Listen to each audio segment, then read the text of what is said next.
का 5 दिवसीय वार्षिक प्रशिक्षण कैंप शुरू हुआ।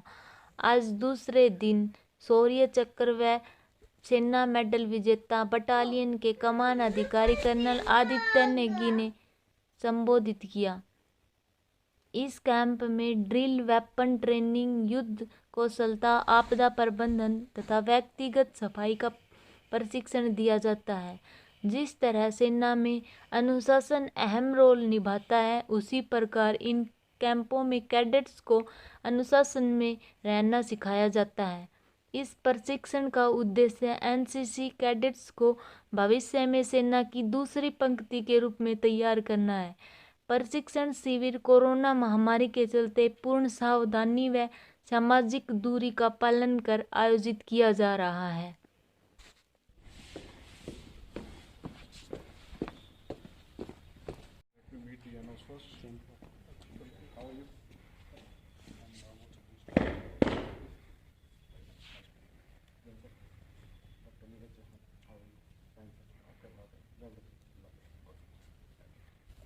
मेरे सारे जेसीओ साहिबान, मेरे इंस्ट्रक्टर स्टाफ, आपके पीएन एएनओस मेरे राइट में बैठे हुए, और प्रिय मित्रों, आपको पता ही है पिछला साल 2020 जो है वो पूरा देश हमारा है जो कोविड-19 की महामारी चलते काफ़ी सफ़र कर रहा था, और उसका जो असर है अभी तक we have not fully recovered, हम अभी तक पूरी तरह से बाहर नहीं निकले हैं।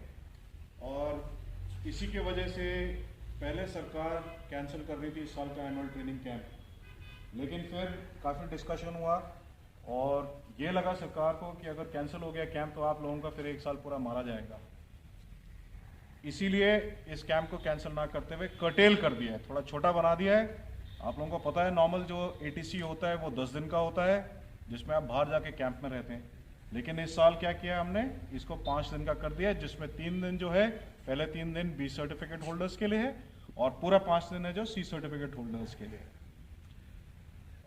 मुझे विश्वास है कि पिछले साल डिस्पाइट द फैक्ट कि आप लोगों के क्लासेस नहीं चले हैं, चाहे वो कॉलेज के हों, स्कूल के हों या फिर एनसीसी के हों, आपने अपना पूरा साल वेस्ट नहीं किया होगा, व्यर्थ नहीं जाने दिया होगा।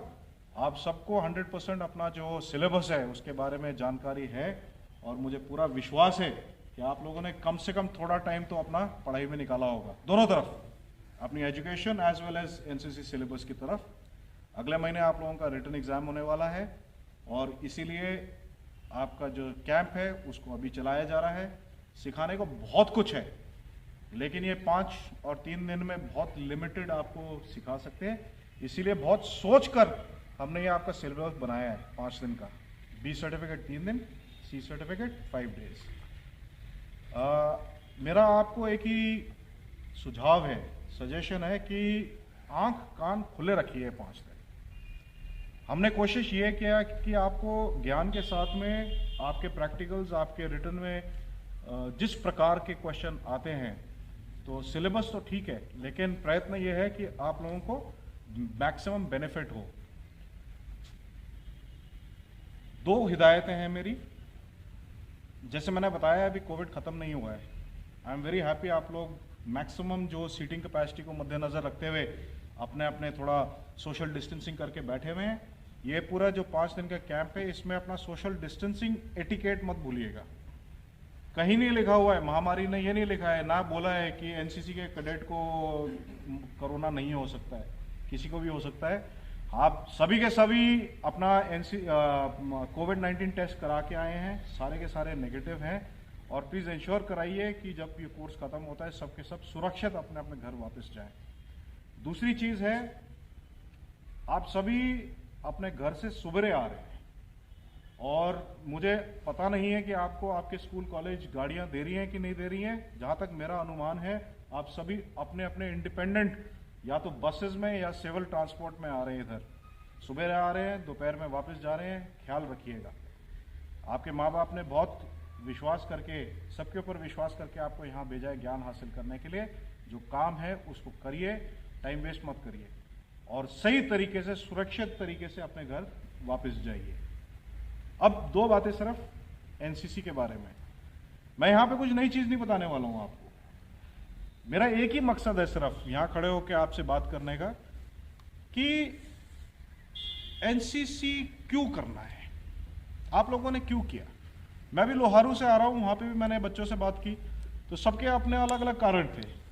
किसी को वर्दी से प्यार है इसलिए हाथ खड़ा कर रहा है, किसी को माँ बाप ने बोला जा एनसीसी कर इसीलिए हाथ खड़ा कर रहा है, कुछ ऐसे हैं जो बोलते हैं कि हमें फौज ज्वाइन करना है, कुछ नहीं काफ़ी ज़्यादा है। उसी प्रकार मुझे विश्वास है, मैं नहीं पूछूंगा यहाँ पे किसी को, मुझे विश्वास है कि आप सबके सब हैं जो सबको प्रेम है वर्दी से, सबकी उम्मीदें हैं एंड एस्पिरेशंस हैं कि आप फौज में आए, चाहे वो जिस भी एंट्री में हो उससे फर्क नहीं पड़ता।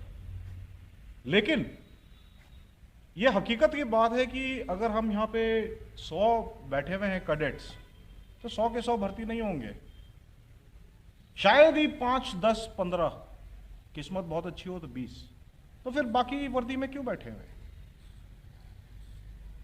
अगर यहां कोई बैठा हुआ ये सोचता है कि यार मैंने ए सर्टिफिकेट किया, बी सर्टिफिकेट किया, सी सर्टिफिकेट किया, 3, 2, 5 साल मेरे व्यर्थ हो गए, मैं तो जा नहीं पाया फौज में, मेरी भर्ती नहीं हो पाई, मेरा समय बर्बाद हो गया, तो वो सच सोच जो है वो गलत है। हमारा मकसद है, मेरा जो पीआई स्टाफ, आपके एएनओज हैं, आपके टीचर्स हैं जो स्कूल में, उन सबका उनके 2 मोटिवेशंस हैं।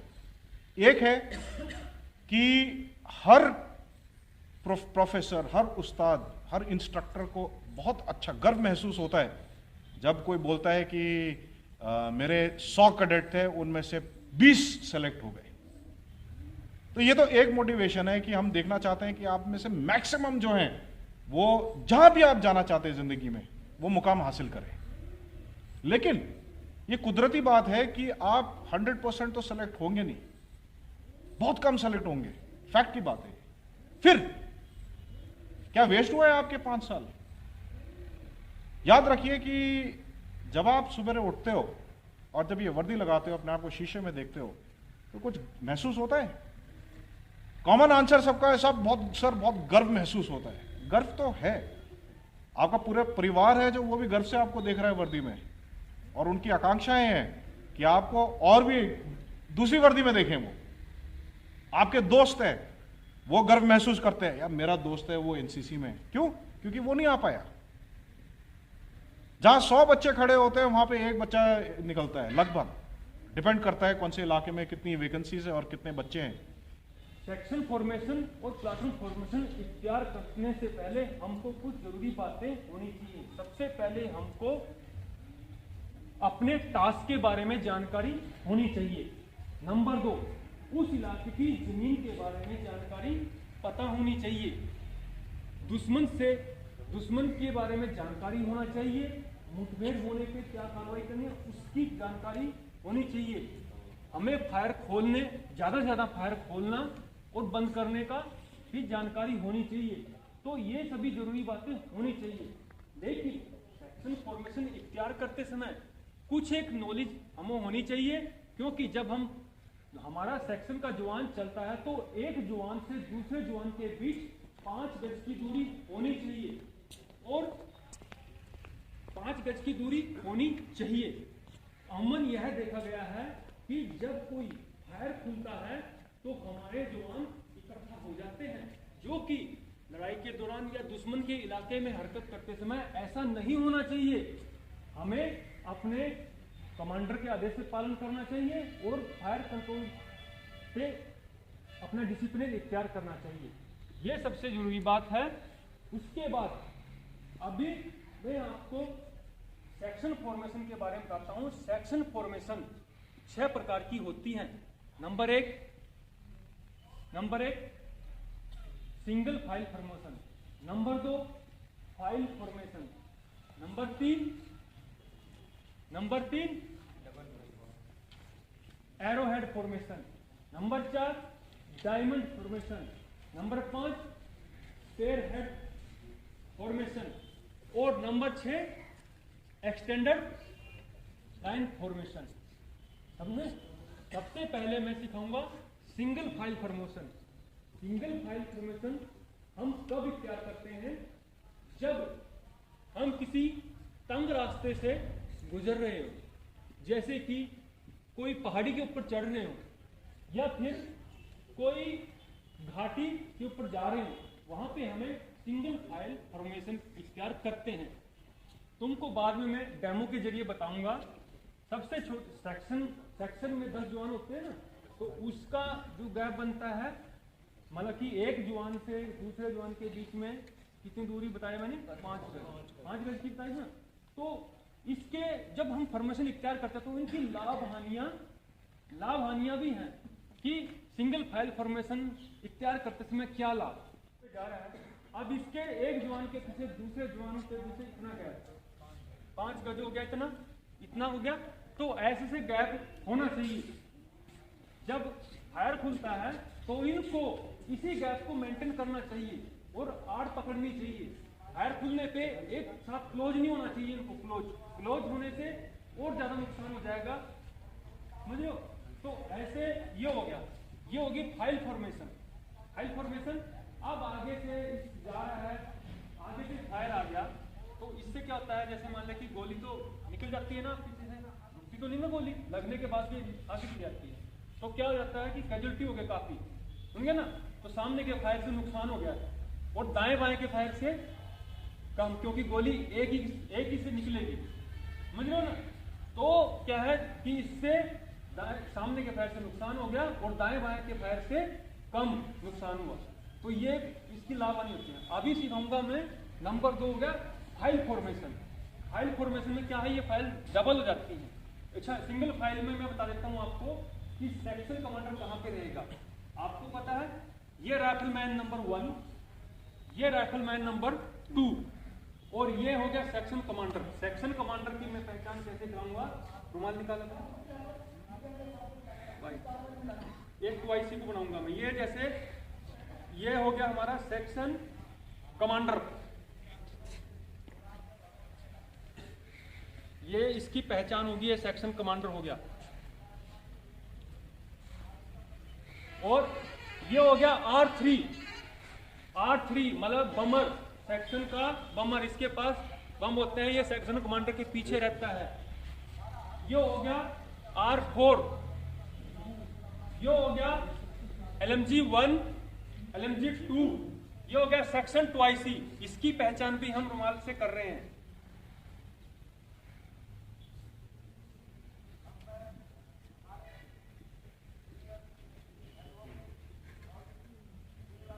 ये हो गया सेक्शन 2IC, ये हो गया RL1, ये हो गया RL2। सिंगल फाइल फॉर्मेशन में किसी जवान स्टूडेंट को कोई डाउट? तो आप एनसीसी कैडर हो, तो अपने बारे में बताएं पहले। Jain sir. Sir, I am Ashok, cadet from 16 Haryana Battalion and Government College Mendargarh. Sir, it is our second day in our Government College Mendargarh and it is ATC camp in 2021. Sir, our API staff and our ANOs, they are giving us a lot of knowledge and we have learned a lot of knowledge through them, and it is our second day to having the weapon knowledge and classes and more. Secondly, sir, after coming in camp, we have learned a lot of discipline and unity. In the unity, if I say in one line, then that is not okay. But if I say mostly that unity means, sir, together, work together, and teach together, learn together, everything comes into unity.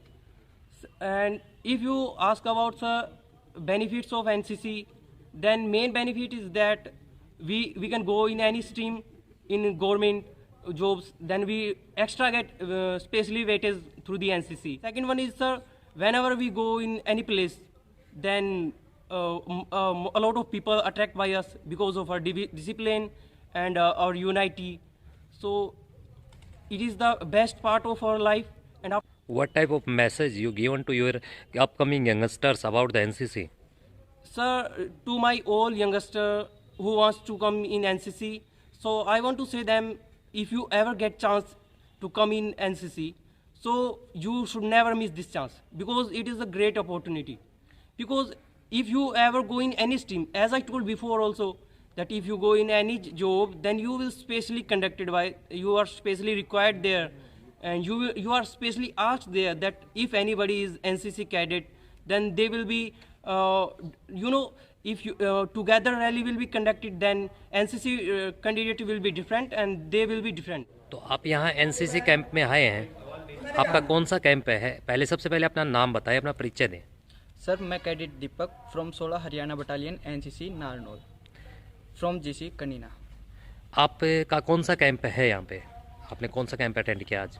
Sir, ये हमारा cadre camp चल रहा है क्योंकि प्रतिवर्ष हमारे NCC cadets के लिए एटीसी कैंप और एनआईसी कैंप जैसे अनेक कैंप प्रोवाइड करवाए जाते हैं जिनमें कैडेट्स जाते हैं और प्रशिक्षण लेते हैं। तो इस बार कोविड-19 महामारी के कारण जो हमारा एटीसी कैंप था वो अटेम्प्ट नहीं हो पाया और इसके लिए हमारे जो एएनओ सर हैं, हमारे जो पीआई स्टाफ हैं, सर ने, क्योंकि हमारा जो एग्ज़ाम है वो नेक्स्ट मंथ होने वाला है और जो एनसीसी कैडेट्स हैं उनका जो सिलेबस है वो अभी तक कंप्लीट नहीं हुआ, तो उनको कंप्लीट करवाने के लिए हमारे सर ने हम लोगों के लिए ये जो कैंप है ये प्रोवाइड करवाया है ताकि हम कुछ सीख सकें और सीखने के साथ साथ जो हमारा जो सैन्य प्रशिक्षण है वो कंप्लीट हो सके।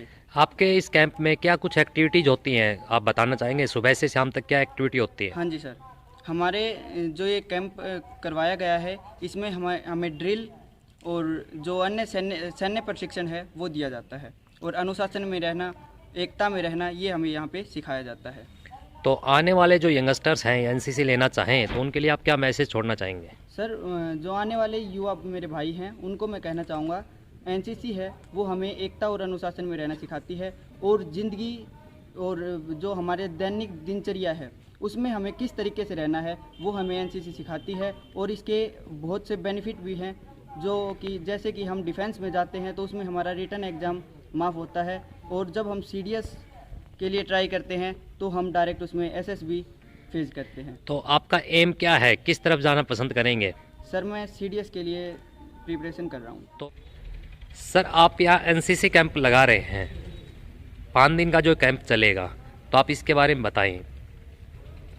सर, ये जो कैंप है, इस कैंप के अंदर 5 दिन के अंदर हम बच्चों को जो अगले महीने इनका टेस्ट होने वाला है उससे रिलेटेड सारे सब्जेक्ट के बारे में अवगत कराएंगे।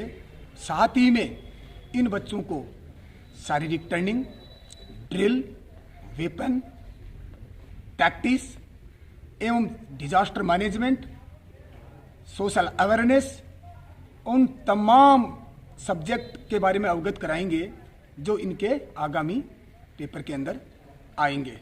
यानी यहाँ आप प्रैक्टिकल कराएंगे कि जिसे इनको फिर थ्योरेटिकल एग्जाम देना होगा? यस सर, यहाँ पर हम इनको पहले कार्रवाई मौखिक बताते हैं, इसके बाद में इनका वो जो कार्रवाई होती है इसका डेमोस्ट्रेशन भी ग्राउंड के अंदर अप्लाई करके दिखाते हैं। सर, ये जनरली 15 दिन का कैंप होता है, अब की बार कोविड-19 की वजह से ये 5 दिन का कैंप है, तो क्या आप 5 दिन में बच्चों को इतना कुछ सिखा पाएंगे जो 15 दिन में सीखने को मिलता था? सर, इस कोरोना पैंडेमिक को मद्देनजर रखते हुए इस कैंप को एक अलग प्रकार की डिजाइन दे करके इसको हमने 5 दिन का सिलेबस किया गया है। इसके अंदर हमको थोड़ी मेहनत एक्स्ट्रा करनी पड़ेगी, लेकिन हम उस पूरे सिलेबस को कवर करेंगे जिसको हम 10 दिन के अंदर करते हैं। सर, सुना है कि आर्मी के रूल्स बहुत स्ट्रिक्ट होते हैं, तो क्या आपको लगता है ये जो बच्चे एनसीसी कैडर बनने हैं ये आपके रूल्स को फॉलो कर पाते हैं? हाँ सर, बताइए कि आप बच्चों को डिसिप्लिन में रहना कैसे सिखा पाते हैं, क्योंकि ये तो एक कॉलेज से, स्कूल से आते हैं, इनको इतना आर्मी के रूल्स का पता नहीं होता। तो साहब, एनसीसी का मोटो ही यूनिटी एंड डिसिप्लिन है। तो जिस दिन बच्चा उसके अंदर प्रवेश लेता है उसी दिन ऑटोमेटिकली डिसिप्लिन लाइन में आ जाता है और हमारे जितने भी ये पीआई स्टाफ एंड ये है जो इनको बिल्कुल इस कदर बना देते हैं कि ये ऑटोमेटिकली डिसिप्लिन में आ जाते हैं। यहाँ से ट्रेनिंग कैंप करने के बाद आप जब एक बच्चे को एनसीसी सी सर्टिफिकेट देख के भेजते हैं तो उसको क्या महसूस होता है, कैसा उसको बताते हैं कि भैया आपकी सी सर्टिफिकेट वगैरह कहाँ आपको यूज करनी है? बेसिकली साहब, इस सी सर्टिफिकेट के अंदर 3 कैटेगरी बनी हुई है, A category, B category and C category. Generally A and B category का जो बच्चा जो होता है वो डायरेक्ट एसएसबी को फाइट करता है। इसलिए जितने भी बच्चे ये अपना कोर्स की जो ग्रेडिंग हासिल करते हैं उसको लेकर के बहुत ही अच्छा फीलिंग करते हैं। आगामी जो एनसीसी कैंडिडेट बनना चाहता है उसके लिए आप क्या संदेश देंगे? आगामी कैंडिडेट बनने वालों के लिए हम ये संदेश देंगे कि एनसीसी को ज्वाइन करो और ज्वाइन करके अपनी नेशन स्पिरिट और अपने शारीरिक, मानसिक, चारित्रिक एंड व्यावसायिक विकास करो।